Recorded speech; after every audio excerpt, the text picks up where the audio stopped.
Ok, les questions sur la SP Lorina pour la mission 2. Première question, à quoi sert une augmentation de capital? Alors dans ce cas-là, il faut distinguer l'augmentation de capital par incorporation de réserve et l'augmentation de capital par apport en numéraire. L'augmentation de capital par apport en numéraire, elle apporte des nouvelles ressources financières et l'augmentation de capital par incorporation de réserve, elle a pour but d'obtenir une meilleure image auprès des tiers. Et en l'occurrence ici, c'est important puisque l'entreprise, elle compte se développer aux États-Unis. Comment calcule-t-on la prime d'émission? Bon, la prime d'émission, c'est pas très compliqué, c'est le prix d'émission moins la valeur nominale. Quelles sont les différentes manières de comptabiliser les frais d'augmentation de capital? Il y en a 3. Soit on les met en charge par nature, soit on les immobilise. Dans ce cas-là, il faut les amortir sur un délai de 5 ans maximum. Et dans ce cas-là, on ne peut pas distribuer de dividendes tant qu'ils n'ont pas été entièrement amortis. Et soit on les impute sur la prime d'émission qui constitue la méthode préférentielle.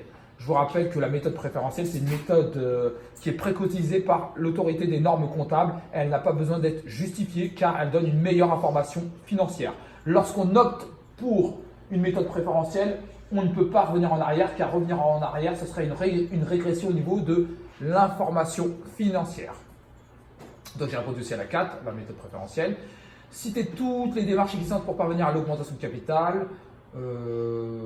Oula, c'est plus. Non, c'est pas cette question. Là, ici, ce serait la question, ce serait dites-moi toutes les différentes modalités d'augmentation de capital. Il y a apport en nature, apport en numéraire, incorporation de réserve et par conversion de créances.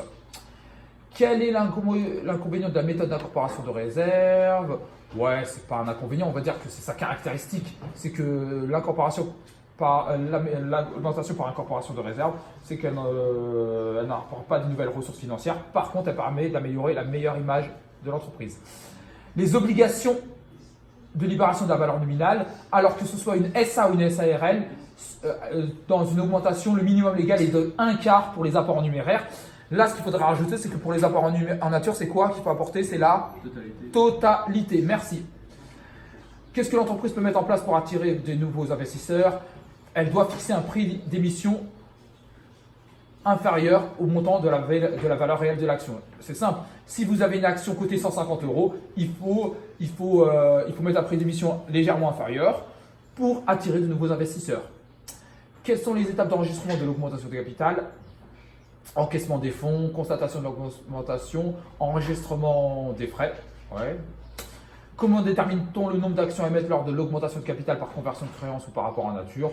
Ouais, je ne pense pas qu'ils peuvent vous poser cette question, mais on ne sait jamais si ça va très haut. Donc, on prend le montant de la créance ou de l'apport en nature et il faut diviser par le prix d'émission ou la valeur réelle de l'action et ça nous donne le nombre d'actions à émettre. Je réfléchis s'il n'y a pas d'autres questions qu'on peut poser sur l'augmentation de capital. Une question que vous avez oubliée.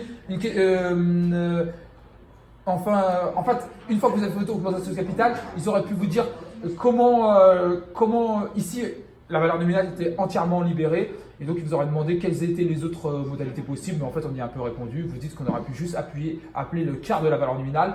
Par contre, la prime d'émission, c'est quoi sa caractéristique? Elle doit être appelée en totalité. Voilà.